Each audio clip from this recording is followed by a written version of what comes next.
Hey guys, it's Ian Benjamin, Digital Hub, and we are back. Got an amazing guest today. I am blessed to be with Eddie Adedeji. Eddie is the managing partner of Publicis Media, one of the world's largest advertising agencies, and he heads up their media division based in London. But great story. Eddie is born in the northeast. He's born in Newcastle, and for those who know me know that I'm a Newcastle supporter. I have been for 25, 30 years, something like that. And I know for my sins, right? Believe it or not. But yeah, so Eddie was born black dad, white mother in Newcastle in the 70s. Wow. So I was intrigued to kind of find out what that was like. Really, really good. We kind of cover that off, and his upbringing, his love for football, his love for music, and what shaped him as an individual, going to college and then going progressing to university, and then falling into the world of advertising. That is typically, even to this day, a dominated white industry, if you like. There are not many black individuals, especially at the level that Eddie has risen to. So Eddie kind of fell into the media planning area within advertising, many sectors that you can get into, and rose through the ranks, understood that area, the networks, the TVs, and negotiating, and how to represent a brand to get the best bang for the buck for the brands that we all know, that we all see on TV, that he represents and buys the TV media for them globally. His team does globally. So look, great story. Super inspirational for individuals kind of getting into advertising or thinking about it, but not just about that, just about in terms of life, in terms of how you kind of set yourself up. He talked about things that he would do differently as well, and some lessons that he's learned along the way. Gives some really good advice. So it's a really super cool guy. Really chilled, humble, and so yeah, another absolute gem. So thank you, Eddie, for coming on the Digital Hub. Really appreciate it. I can't wait to get you back on. So thanks a lot. Hey guys, yes, Ian Benjamin, Digital Hub, back again, and yeah, today's special guest from the media world of advertising is Eddie Adedeji. Eddie, how you doing? Yeah, I'm very good today. Superb. Thank you for coming on as a guest. Really appreciate it. And part of the Young, Gifted and Black series, individuals who have their career trajectory has allowed them to exceed the norm from back in the day to where you are. But more importantly than that, you're a Newcastle guy. I'm a Newcastle supporter as well. So random. Yeah, I know. Good idea. There's not too many of us, but yeah, it was good to hear that you're a equally long-suffering Newcastle fan. Yeah, but hopefully, man, some good times ahead. Yeah, definitely, without a doubt. Fantastic. So what's it like? So you actually grew up, born and bred in Newcastle? Yeah, well, I was actually born, believe it or not, you can't tell from my accent, but I was actually born in Camberwell, right? So my mum's a Geordie, my dad's from Nigeria. They were both working in London. I was born in Camberwell, and then at the age of 3, I moved up to Newcastle. So right, okay. My formative years, my grandparents on my mum's side, hence the Newcastle connection. Everyone's football crazy. But yeah, grew up there. Did A levels, and then didn't come back to London until I did my degree. Gotcha. Okay, cool. Yeah. So what's it like then? Right, I mean, not be funny. I mean, back in the day, the Northeast, even now, I was up there. I think I said to you earlier before. I was up there December 21 with my son to watch Newcastle play Man United. I mean, there's just no black people up there at all. Typically, I walked into the pub, around the corner from the stadium, around the corner from the hill where you walk up. Yeah. And I mean, I'm really tall anyway, and so people do tell me, "Oh my God, who's that?" Like 6'10". I mean, so I walked in this pub and the whole place pretty much stopped. And from a height and like, it's like, wow, but everyone was great. People buying me drinks. I was like, look, I've got about 4 drinks on my table. Do you know what I mean? I was like, oh. And there's a white guy there. He's got a bit of a face, really popular. I know everyone knows him in the pub. And he's got a son called Marley. And he chatted to me, and just really nice people. So if anyone's not been up to the Northeast as a black individual, go up there. They do embrace black individuals. There aren't many of us up there.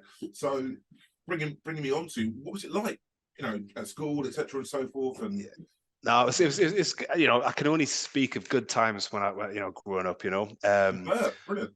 Yeah, which is really positive. And I think there's a couple of things that kind of helped me with that, right? So from a personal perspective, I've got one parent who's black, one parent who's white. So, it was never felt, white people are good, white people are bad, black people, I kind of had a balanced approach from my own perspective. I know I was going to have experiences, and I had some negative experiences, but generally I kind of was quite open.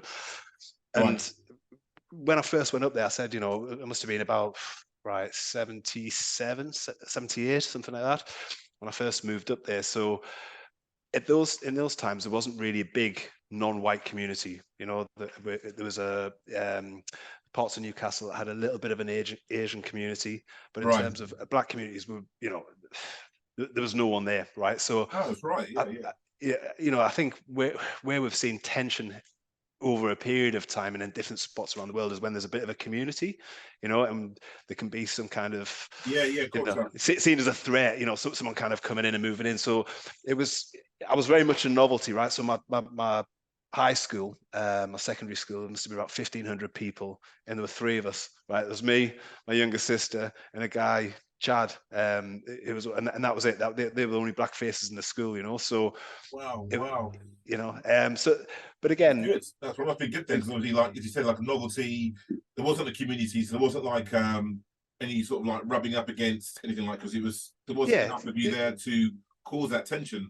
So exactly, it wasn't like a kind of a ghetto thing or people keeping themselves to themselves, because there wasn't any. There were a few black faces dotted about, but it was, it was really, we were very much in isolation. So we didn't have that kind of tension or feeling that we had like boundaries that we couldn't cross. We kind of were just there. So it's similar to me actually, because my school wasn't as big. My sister was a year older than me, and but again, same sort of era. And there was one other black guy in my year, Anthony Dennis. I still see him now. There's a couple of other black girls, but it predominantly wasn't, because where we lived was predominantly like a white area. And there just wasn't many black people there. In Luton, in Bedfordshire, which is in the southeast, obviously a lot more cosmopolitan than it is still in the northeast. But yeah, I'm the same. I was a novelty, I suppose, in a way, because there wasn't many blacks there. Do you know what I mean? So yeah, interesting. Love it. Yeah. Cool. So what happened? So high school, any hobbies, football, blah, blah, blah? Oh, everything. So, again, it could very easily go down the stereotype, but I just kind of love sport, and I did everything from, football from an early age, but athletics I was into, boxed for about a year, played basketball for Sunderland. Wow. I played American football for the local team in the Budweiser Junior League. So I kind of just loved every kind of sport. I still do today. These days, it's more watching than playing. Yeah, me too, buddy. Me too. Yeah, but yeah, sport was my big thing, really. Okay, gotcha. Music. Can I go into the music scene a little bit over there? Music, yeah. And again, sort of, so, oh my gosh, those days when I was up there in Newcastle, it was like sort of De La Soul. So I remember kind of De La Soul coming to play at Newcastle, and kind of just another pal, Courtney Pine playing at the Riverside, Lenny Kravitz coming. Lenny Kravitz coming. My cousin was married to Courtney Pine, yeah. Right, okay. Yeah, and then, and when I was about 18, I worked in this this clothes store in Newcastle, quite a well-known clothes store, and Lenny Kravitz had his first album out, and he was sponsored by Levi's, and I'd been there for about 2 or 3 weeks, and I think in 1 week we went to Gateshead and watched Tina Turner, who wasn't my thing, but who was absolutely amazing. I bet. And then about 3 weeks later, went down to the Riverside, this like sort of iconic club, and watched Lenny Kravitz to play to about 300 people. We went for dinner with him beforehand. It was just kind of before he kind of hit the big, taxi driver kind of era. So yeah, I was like hip hop when I started. Around that sort of time, like 92, 93-ish, Lenny. Yeah, maybe a bit before then, to be honest. Early 90s, late 80s, I'd say. Yeah. Amazing. Yeah. I love Lenny. I love, just brilliant. I've seen him once years ago in Atlanta. I'm a drummer, and all right. Cindy Blackman is his drummer. She's got the big upright. And I was just totally fixated on him, but my wife was just fixated on Lenny. Do you know what I mean? She just totally loves him. But what an entertainer! I love the guy. Really good, fantastic. So the music, sports, which is great. So typical cool, funky upbringing, working in the clothes store as well. Exactly, I guess. Just simple stereotypical kind of things, you know what I mean, for all use, you know what I mean. But that's what I was kind of into. Still love my hip hop today. So kind of listening to the new J Cole's and Kendrick, and So Gotcha. No, I'm a bit of a house man. I love my house music. Deep house, love it. Do you know what I mean? So yeah, do like a bit of hip hop as well. Do you know what I mean? But the house thing, massive house fan. Do you know what I mean? But yeah, superb. So obviously then college, then so did you go to university straight away, or did you? yeah, What the journey yeah. for you? What's it like? So I kind of my old man used to have a corner shop off license, and when I finished my A levels, I really didn't know what I wanted to do. And in those days, there wasn't the internet, you know what I mean? So we used to go to the library and get prospectuses from universities. And I remember kind of having a handful of them. And I just kind of knew that I wanted to come back down to London. So Thames Poly had just changed to the Greenwich University the year before. And I was looking through this this prospectus, and I thought, right, okay, I'm kind of all right at maths. I can do a maths thing. And they had this new course called Business Systems Modeling, right, which was maths, statistics, programming or coding as it is, you know. And I thought, let me just see if I can do this. And I rang them up. They said that at a few places. So that was on, you know, 1 week, and I think 2 weeks later I was in London, sort of kind of moved down. So did you do quite well then? So did you get like good GCSEs back in the day? I didn't. Do you know what it is? At GCSEs, I did well. A levels, I kind of messed about. You know what I mean? This is when I was out partying. So you're seeing, you know, the house scene. I kind of, for me, it was the rave scene, right? So we used to go out raving, and you know, really, I kind of didn't, you know, I wasn't really sure on which direction to go, and I just kind of, I did mess around a little bit, but just did enough to get through my A levels, and was lucky enough to kind of get this course at Greenwich University, you know. So I thought, right, okay, let's reset, let's get to Greenwich. And it was, and just thinking, right, if I get a degree, then that just opens up the door, right? It might not be the degree 100%. That I want to do, but it just kind of opens up doors and opportunity for me. So that was it, and spent 3 years and moved to Brockley, Catford, Lewisham, Hither Green, kind of South area. London. Yeah, all South London. Yeah. Okay. And so from there, because obviously that wasn't an advertising or media link, was it? It was more like business studies and like statistics, data oriented a little bit. So the way it kind of flipped is that there's one of the guys who I used to live with. Was 5 of us who lived in a house. There was one lad from Peterborough, one from Bromley, one from Wembley, one from Sheffield, myself. And the lad from Sheffield, he finished the year earlier than me, and he went into a company called MediaVest, which is part of the Publicis group, now called Spark Foundry. But also one of his pals who came down from Sheffield had also joined Leo Burnett, again a part of Publicis, the year before. And literally when I finished my degree, I was waiting for the results. I still didn't know what I wanted to do, right? So I'd actually applied. This kind of tells you what's changed and what hasn't. I applied for an accountant role for Lewisham Council, right? And there was a specific, we want ethnic minority accountants, right? So there are 20 positions. I think there are about 2,500 applicants who applied for it. I got down to the last 40, and I was going to go for the final interview. And this pal who was working for Leo Burnett said, listen, they're looking for a researcher in media. I thought, well, okay, it's research, media, it can't be too heavy from the stats that I've been doing. So I thought, let me go and, as I'm waiting for this final interview, let me go and check it out. So I went down to the Leo Burnett building, which was on Sloane Avenue, the old Harrods warehouse, fantastic place, you know, high atriums, and just thought, wow, it's just something I didn't know existed, you know. Had an interview, got on really well with my boss to be, a Scotsman called David, who was still good Celtic fan, still in good touch, and he kind of, like, I did the interview, and he said, well, afterwards I was waiting for a response. Nothing came through, so I kind of rang him up, and he was like, okay, well, yeah, I just thought, you know, I mean, like, what's going on, you know? And, I love that. Yeah, and he said, you know, we're interviewing a few other people, and I thought, okay, and I was like, he goes, you know, maybe by the end of the week. So I rang him up at the end of the week. What's happening? So it went on for about 2 weeks, and then he called me and he said, do you know what it is? I've seen some other candidates. We're not 100% sure if you're the right guy, but we like your persistence and your kind of energy, so we'd like to offer you the job. So that was it. Yeah, it wasn't like, you know, from a personality thing. I think we connected. you know, was my skills completely suited to the job role? Not entirely, but kind of through that persistence, I got the role. Well, I mean, I think that's something, you know, to talk about that real quickly. I mean, obviously my background's recruitment, and I'm a big believer in that in terms of having the enthusiasm, the desire, is because you can be taught skills.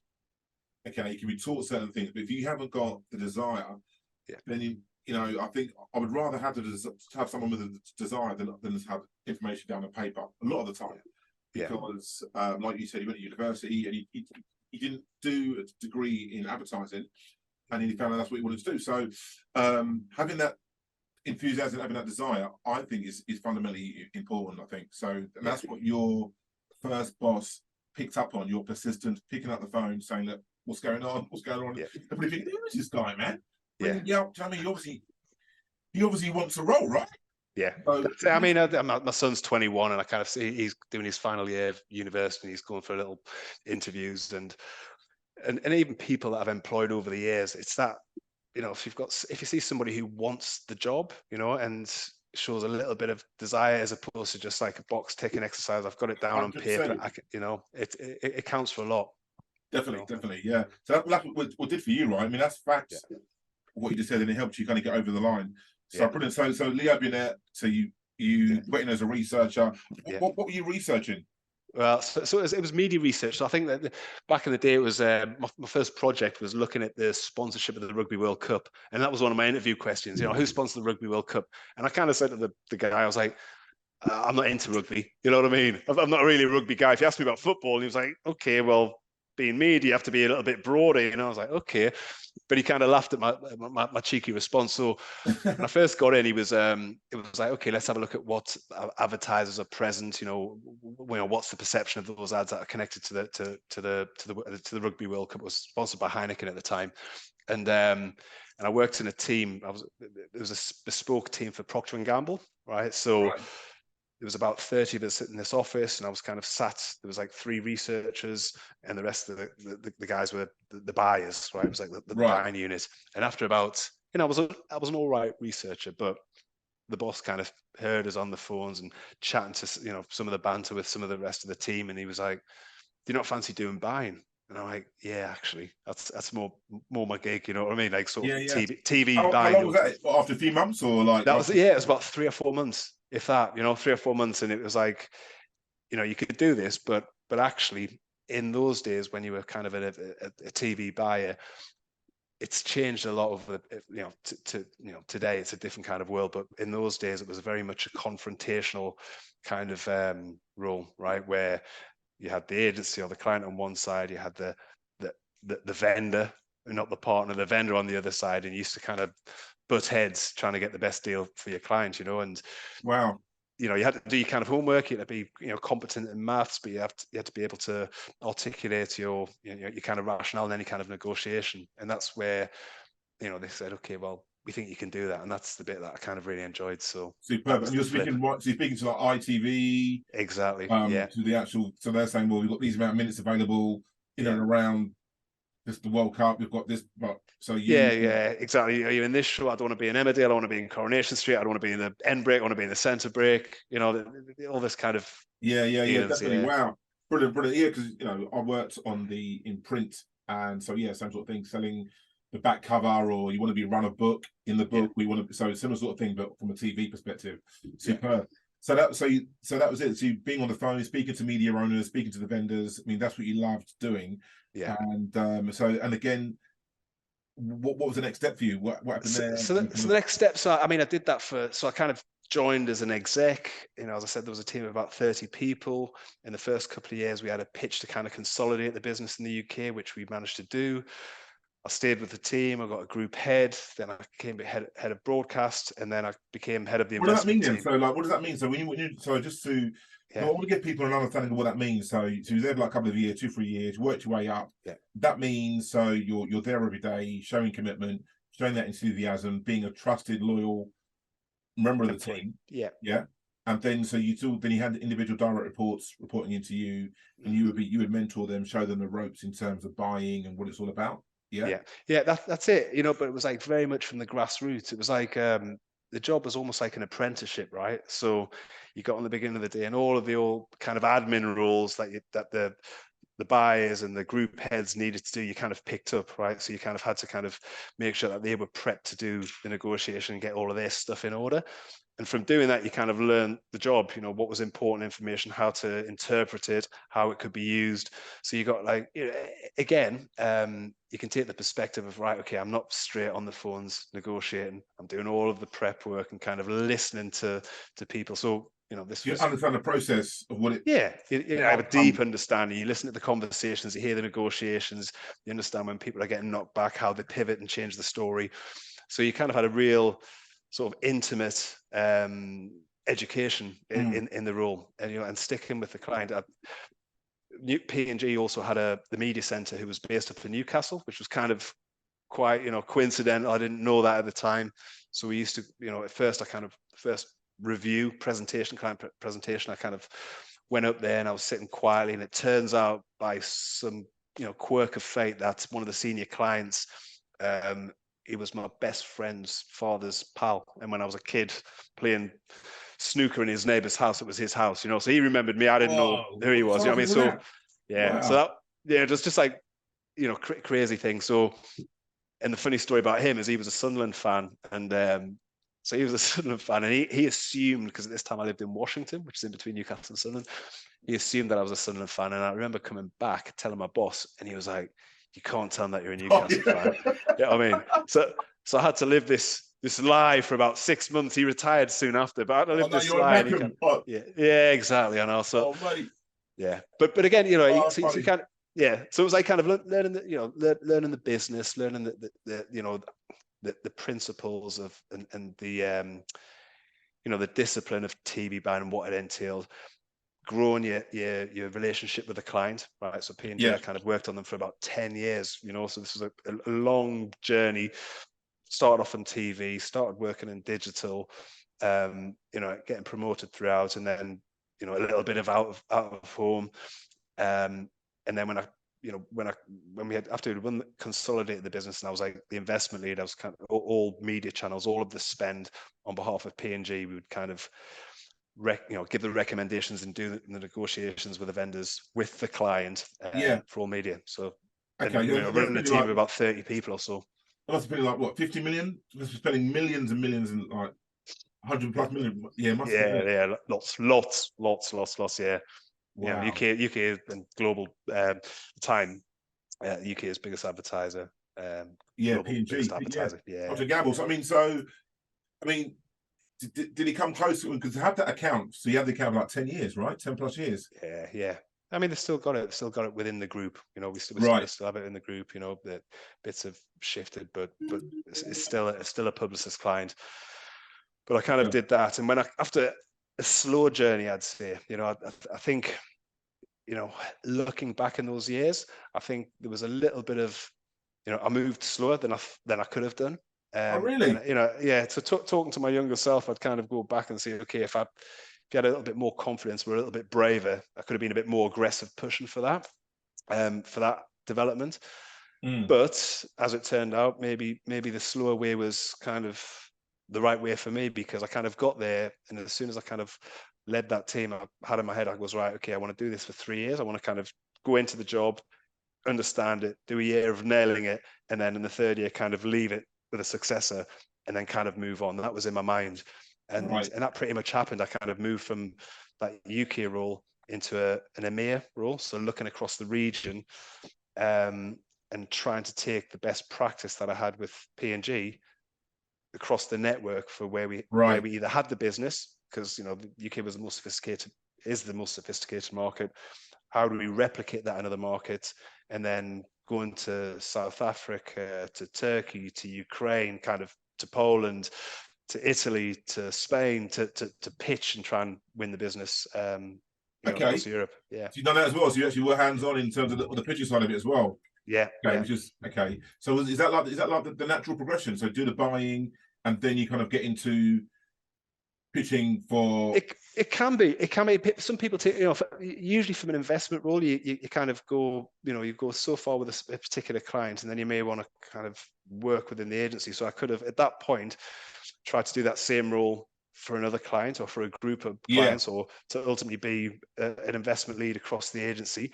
For me, with the depth of experience and the the knowledge of the clients, and they had a fairly consistent way of viewing things on a global basis, I was in a really strong position to kind of then take that best practice across the network. Right, makes sense. Kind of, yeah. So and for me, that was, by this point, in the last couple of years when I kind of got to that role, I'd already had people coming to the UK to say, okay, what is it that you do? What's, how have you been successful? So I started to build relationships outside of the UK, and a little bit of experience where this black Geordie lad who lived in London was now kind of, speaking to people from all over the globe, as the expert, telling them how to, how to work on the account. So right, it was that period that I thought, I really kind of like that, the international side of things. Gotcha. So is that like, that's like what, 15 years in, probably something like that? Yeah. Gotcha. Superb. And what was it like then? So a publicist, the only black guy there potentially at some stage. Well, there's a couple. I mean, my understanding is, I think we might have even touched on it before, is that it's white man's world, white lady's world, advertising. You kind of get in there through the back door, someone that you know, someone. That's typically how it's perceived, and way back.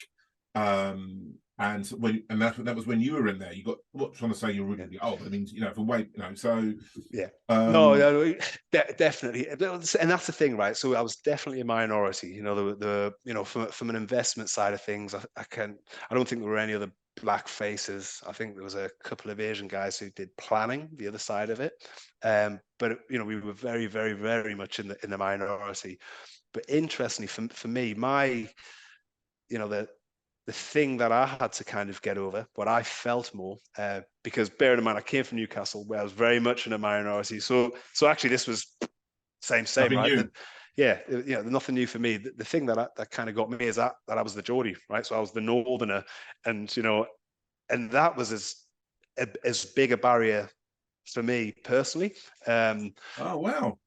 So it's just an interesting perspective. But again, you can kind of look at it, and it's a barrier that I did experience to a certain degree, but it's a barrier that you kind of put up yourself, But looking back, that was possibly, the block that I had to kind of get over, and realize that I might have to slow down my conversation a little bit with my Geordie accent, but I don't have to clip it too much, and I should be kind of quite proud. And ultimately, I know what I'm doing, and it can be quite a recognizable accent, can't it? Especially it's rare to hear a Geordie accent in London. Even now, it's like, okay, you know what I mean? You don't read very often. You don't hear it very often. Exactly. Yeah. No. So, and that's it. And it's kind of softened a little. Yeah. That's 28 years later. So definitely. Yeah. And you can still hear like a little twang on certain words, but you wouldn't. It's not as you go up there. Pronounced, yeah. It's like, wow. And I go back up. Well, if you come back home to Newcastle and we go to a match, then you might hear it come out a little bit more. Yeah, I bet I would. Yeah, definitely, no doubt. As soon as you walk into the terraces, fantastic. The Digital Hub podcast is sponsored by Digital Execs Recruitment, making it possible for the podcast to be recorded, for it to be uploaded, and all the creative input is sponsored by Digital Execs Recruitment. So if you are in the digital or media sector and you are seeking talent, whether you're looking for an account manager, media buyer, a planner, let us know, and we can conduct a search from within our network and extended network and find the specific talent for you. So that is through Digital Execs Recruitment, making it possible for the production and distribution of the Digital Hub podcast. Thank you. Brilliant. So back in the day, not many black individuals there. So you felt as though psychologically the accent regionally was more of an issue than a black thing, even though it was a rare thing. So, okay, so let me ask you this then. So obviously George Floyd 3 years ago coming up in a couple of months' time. A lot of companies have changed, ERGs, more supportive in terms of ethnic support, career trajectory plans, and all the rest of it.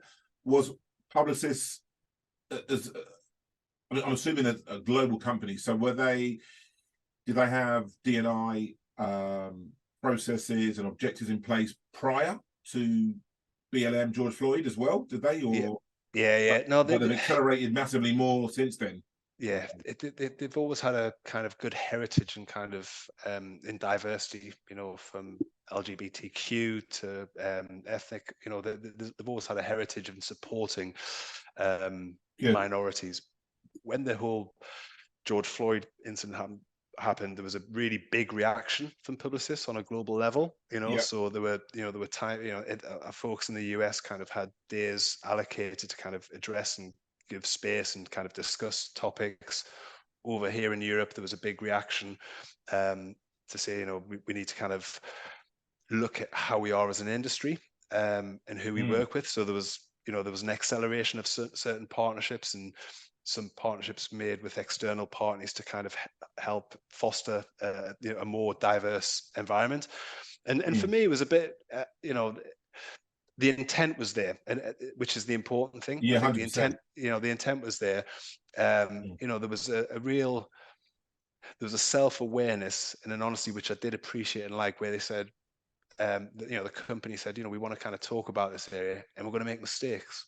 You know, we're going to make mistakes. We might say the wrong thing, as we kind of open up forums to make the wider workforce understand some of the things that are going on. People are going to say the wrong things, you know, and we've got to try and be tolerant and kind of open to let people make those mistakes as we walk through, which was a brilliant, you know, kind of statement and the right way to do it. The flip side, which I thought, from an industry perspective, not a Publicis perspective, but the thing that I kind of was a little bit more reflective on is that, okay, this incident happened in the US. The industry is the industry, and as a flashpoint, the industry then, you know, pretty much overnight said, okay, right, well, this has happened. The industry hasn't been necessarily aware of this kind of intolerance or this discrimination, etc., and therefore we need to do something about it. And it was like, wow, how does that work? You know, this instance happens in the US, and then the whole industry kind of wakes up and says, okay, right, well, actually we need to start thinking and looking about it.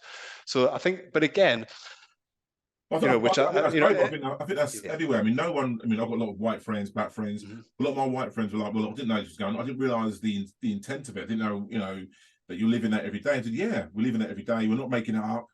And I think it had to be some sort of defining moment to get that global attention to say, "This is what it's like." Do you know what I mean? So, so I think, because I honestly think a lot of people didn't realize, the majority didn't realize what we live through every day.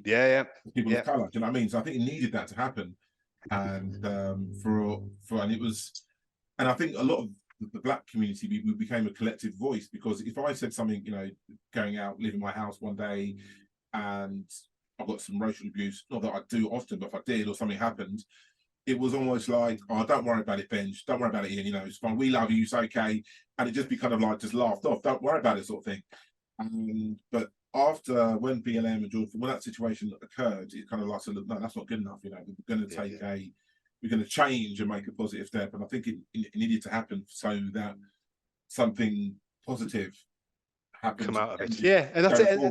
I think it's you know, the real challenge which kind of everyone had to navigate is that kind of, once you shine the spotlight on something, it can be quite easy to have a reaction and kind of bring up a lot of misdeeds or kind of things that have happened, and kind of want to kind of air that in a non-progressive way. You know what I mean? And it's really hard, you know, and it comes with age. You know, my kids have a different experience of things, but they had, you know, there was a lot of kind of relief in something being brought to the fore and said, right, okay, you know, we started having discussions even in my own house, with my wife's white, you know, having discussions where, you know, where you kind of, you know, even my wife didn't understand, you know, and you kind of go, well, okay, this is it, and it's not about any kind of retribution, but it was like, it was good to have a platform where these things could be aired and discussed and kind of addressed in a positive way, as opposed to,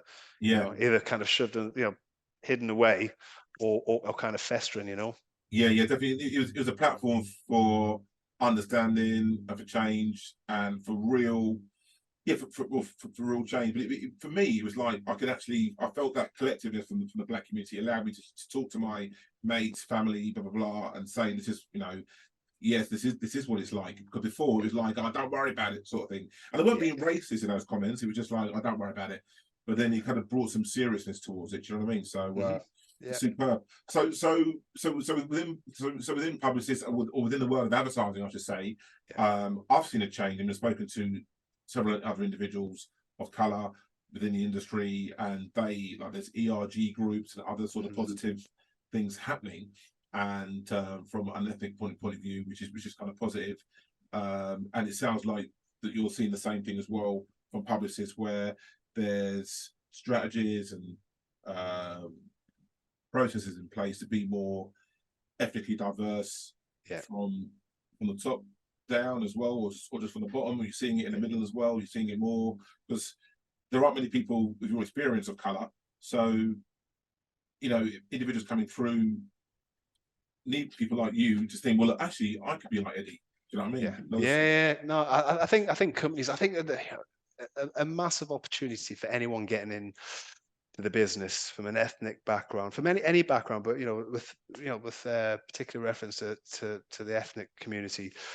Again, I think there is still a minority in the business, and I have always seen this as an opportunity. Again, I kind of talked about my hang up being from the north, but again, so I kind of think it's relevant to any kind of minority. If the reality is, if you come to a company where you have a different perspective, you offer or from a different set of experiences, you have the opportunity to provide a different perspective. And I think a lot of companies realize and understand the value of that now. If you get the same type of people doing the same kind of things, you get groupthink and a process that kind of works within certain parameters. I think bringing new talent from different sources, it's not a box ticking exercise. I think it's a real business benefit for those companies who kind of say, okay, right, well, actually, let's take a perspective that doesn't kind of sit and reside, just in the same way as you say, okay, right, well, actually, you're a media agency, and you deal with traditional media channels, and we haven't got a really great capability in the digital space, and what we need to do is build out our data capabilities to make us more kind of relevant and build that proposition.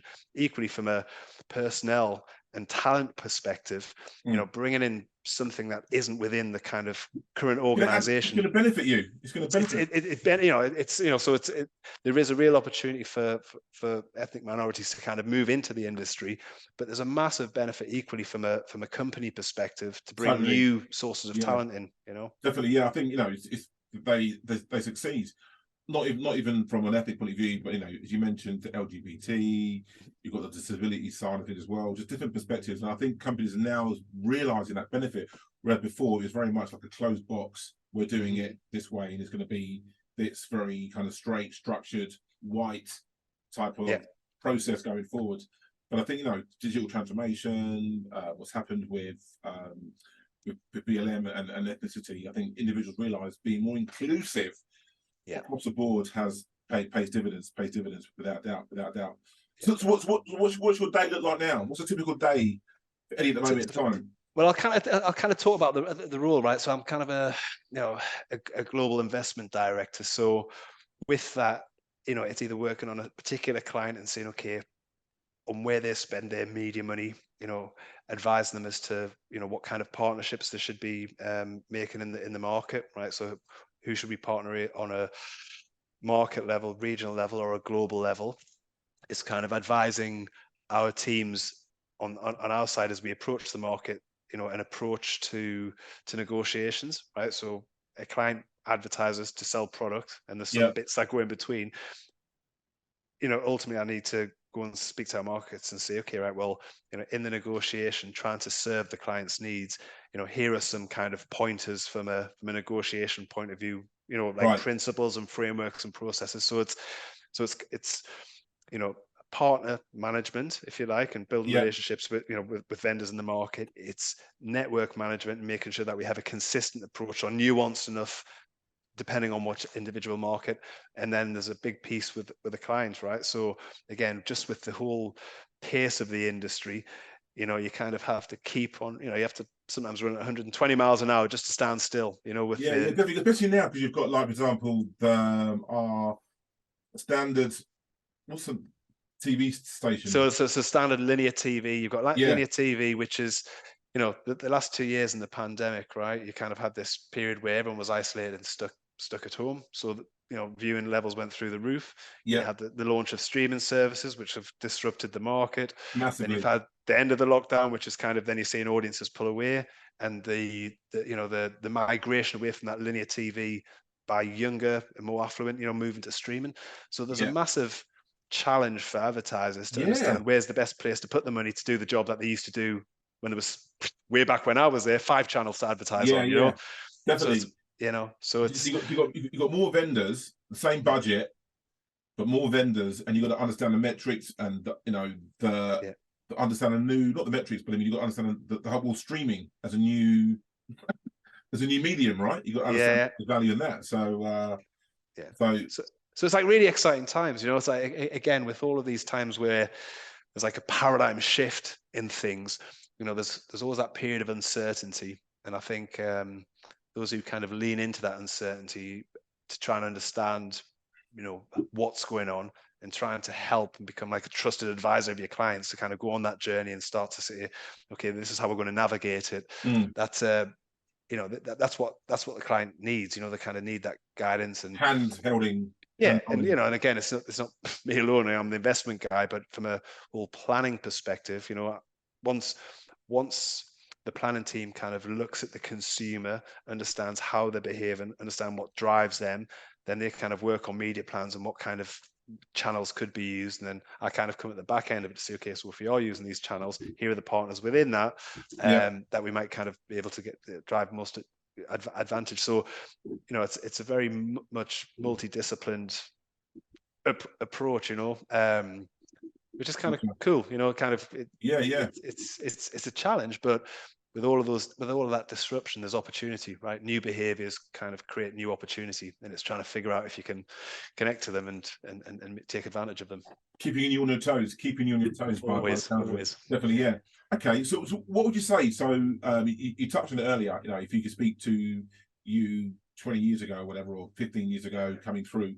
So someone who's like 21, or like a grad coming out of university, that wants to get into advertising. I mean, it is a really sexy industry. Still got that, you know, that sort of mystique about it, if you like. So Yeah. what would you say to somebody getting into the industry? You know, it's a bit of a weird question, but Yeah, no, it's good.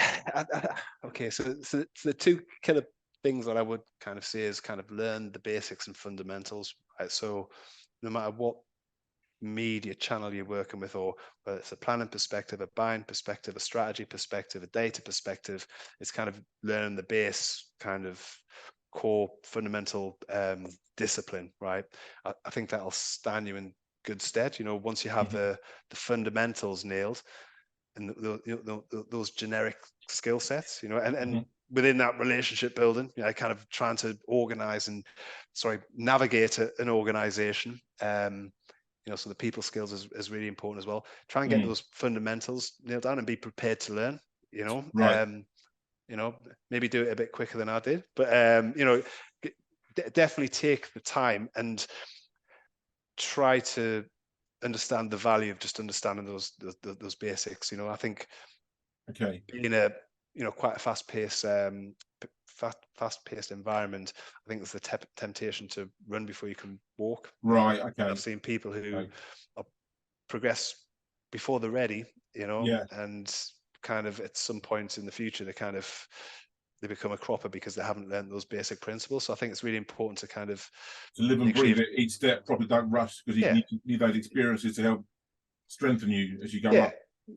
Yeah, so that you know, get those, you know, those brilliant basics, if you like. And then I would think that also when you kind of come into the industry, and you know, whether it's, you know, you're in a minority because you're junior, because you're black, because you're northern, because you're this, because you're that, is to, it may not feel like it, but is to believe that you know, that uniqueness that you have is enables you to think differently or offer something different to what already sits there. So, rather than take it as a negative and think, wow, Yeah, none of these people are like me, they don't see the world like I do. It's like, okay, yeah. right, well, that's a learning opportunity for you, but also, and as you learn that, you'll be able to articulate your voice in a better way. So you might be able to express, your perspective by learning the As language of the value. business and kind of translating it back. So it's, Yeah, you can add value. Don't take the lack of experience or being a minority as a negative thing. yeah, Believe that it can kind of bring value to the business. That's why you've been selected yeah, for it. yeah, yeah. That's why you've got Definitely. the Yeah, job. whereas years ago, you're thinking, "Oh my God, I'm not a white person. I'm not like that. I need to think like them." But Yeah, now it's a benefit to be from a different yeah. background. Offer a different perspective. Yeah, Yeah, yeah, yeah, 100%. Superb, superb. Also, real quickly, you mentioned a little while ago about data, etc. yeah. How much? It's just unbelievable, isn't it? I mean, now speaking to, obviously, recruitment and in the digital side of recruitment as well. And over the last 18 months, more so last year, you've got the CEO, you've got CTOs, CMOs, etc. Now CDOs, Chief Data Yeah. Officers. I mean, so from an advertising point of view, looking at data, looking at who's doing what, viewers, readership, etc. Have you seen a lot more of a reliance and dependence on the data than you did Yeah, like 5 years ago? I mean, how yeah. much of it? Oh, yeah. I mean, again, I kind of how do I say it? I think the time old saying. I don't know. It's been attributed to various people, but 50% of my advertising works, but I don't know which half. Yeah, You kind of know it, right? And back in the day, you had less channels. And almost the proof of your advertising working. It was almost proven out by when you took your money off air, right? So if you didn't advertise, you saw sales drop. When you went on there, they kind of seemed consistent. So it was really, you kind of knew it was doing something, but it was really hard to quantify. yes, Digital kind of just changed that. And for the last 15, 20 years, it's been more and more data. Um, you know, so you can actually you can understand the consumer better. So the consumer and how they consume media and how they then go on to purchase as a consequence. There's a lot more signals that you can kind of read, yeah. and that informs how we then allocate our investment. Yeah, So it's a definitely. yeah, From yeah, an ROI perspective, you know that if you can put your dollars here, look, the data suggests that this particular channel at 9 o'clock on a Tuesday is working because you've got the.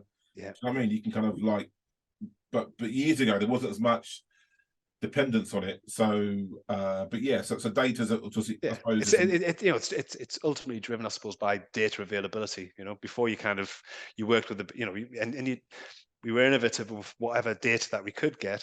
But now the raft and the breadth and the depth of the data out there is kind of mind-boggling. So yeah, you do need specialist yeah, data people to kind of make sense of that and kind of help and yeah. kind of inform the wider business. Definitely. I So just seen a massive change in it where companies are so dependent on it. Where before, it was like coming through, we're looking at more data, but now it's actually, look, we're going by the data, and that is it.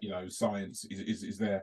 Fantastic, yeah, fantastic, superb. And so you're 25 years yeah, nearly, I think it is, in the industry, thereabouts. yeah, What's okay, one or two? I mean, it's a decent amount of time, right? So yeah, to say what is your biggest achievement, I don't think gives an achievement justice, yeah. or does it give you justice? So there's got to be like two or three big, wow, pat on myself on the back Yeah. type moments. Um, my biggest achievement, I think, was when if I put it down to a singular time, I think it's one of my early trips when I first went into international, and I kind of landed in Kiev, and there were, it seems strange saying it now. There were some challenges between our colleagues in Ukraine and the colleagues in Russia, and kind of stepping into that environment, and obviously What back then? There was like a yeah. I mean, and this is the kind of thing. So there was some operational challenges that I had to kind of figure out. I kind of knew what was required from the client perspective, and I went to see the client in Kiev, and I went to see them in Moscow, and then I went to see both of our teams, and there was a operational challenge, you know, and a kind of consistency across the two markets I had to kind of figure out, which I managed to do, which is the one thing. But there was also, you know, which was in itself was kind of cool, because it was the first time when I kind of figured it out in two alien markets, and realizing the principles that you have can kind of translate and travel. So that was kind of a big tick. But it was more kind of getting into this, you know, underneath it. And you know, I met a good friend, who's a friend still today in Kiev, and I kind of tried to understand why. Yeah, I knew of the history, the you know, hundreds of years old history between Ukraine and Russia, but kind of actually spending a bit of time with him for dinner and kind of listening and learning and understanding a little bit more of the dynamics and the politics, and on a human level what the challenges were, and trying to build that into your approach to kind of make the business work. So I suppose it's like, you know, there's the discipline of, you know, can you do the craft and the skill, which is one thing, but it was more actually then trying to understand the human dynamic, you know, between things, which then kind of makes you effective if you can kind of get under the skin of it. What's going on over there. So that would be kind of the zenith point of the thing. But you know, I suppose that would be the theme throughout my career, right? So feeling like a black guy or a Geordie guy coming into an environment which he wasn't really used to that, then navigating it from a, you know, from that perspective. It's a natural trait for you. Well, you know, you got to work at it, right? But so, I mean, you know, so I think that's what I'd be most proud of, just being aware that your kind of skills and your kind of the human side of things can have such an impact, and being able to you know, put them to good use, really. Yeah, definitely. That's fantastic. Superb. Fantastic. So what's next for you? What's going on? I mean, so with your journey, I mean, you're significantly you know, managing director, global role now. Is that right? Yeah, I do. Well, so I've been working on a particular client for a couple of years now, which is brilliant. You know, I've got a great relationship with this particular client, and one of the things that I've been taking a bit of a step back from is the new business side of things, right? So, you know, when clients come up to pitch the business, you know, working, you know, as an agency or as a group, building a response to kind of try and win that piece of business. You know, and it's an easy thing to say, but actually just, again, that whole piece, first of all, just understanding the culture of the client, what drives the business, what motivates them, you know, what are the challenges that are facing, that whole exercise of trying to get, you know, a good understanding of what the client challenge as one dimension, and then two, working across the group, right? So Publicis is a group across all the different agencies within it, and you know, working with, you know, having the opportunity to kind of be exposed to some of the smartest people in the company to kind of work and build solutions. That's what it's tough. It's really tough, you know, because you've got high pressure and you're kind of trying to, you know, go after a bit of business, if you like. Counts, right? Massive. Yeah, but global clients, regional clients, you know, even, you know, big clients on a local market level. So that new business process, I've been less involved with of late, and I kind of miss that. So I kind of would like to get a little bit closer back to that, because again, that's really on the, you know, it's high intensity, high challenging stuff. It's like fast pace, exciting. Pitching, and you're on the cutting edge of whatever things you're on. As I say, you know, there's some really smart people within our organization, and trying to, you know, having contact and learning from them and working with them is like really exciting as well. So that would be a kind of thing I'd like to look back into a little bit, which I kind of stepped away from a little bit. Yeah. Gotcha. Superb. Eddie, man, I want to say, listen, I know you're I'm conscious of time, and you're super busy as well. So we're going to move towards wrapping it up. Now, we've got a growing audience of podcast listeners, viewers as well. So to end, if there's anything that you want to say, having that in mind before we kind of wrap it up. Well, first of all, I'd like to say thank you. Thanks for, you know, spending the time to hear what I have to say, you know, and have a good chat. So, you know, it's really kind of good, and I'm really pleased to kind of be involved with something like this. So thanks for that.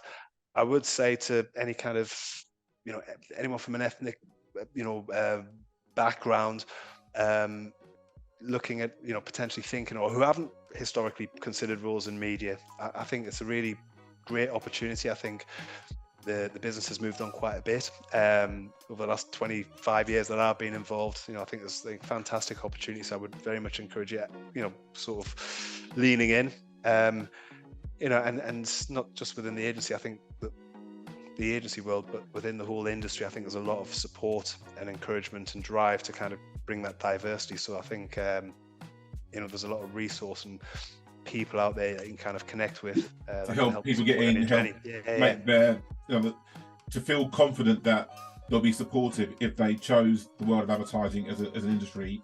It can support them. It can give them that career trajectory that they deserve, essentially. Yeah, you know, completely. You know, wonderful stuff. Well, I'm going to end this now. Eddie, thank you so much. You've been an amazing guest. Thank you so much. Thank you for all the support. If you like the content you're hearing in our episodes of Digital Hub, hit subscribe below. Thank you very much.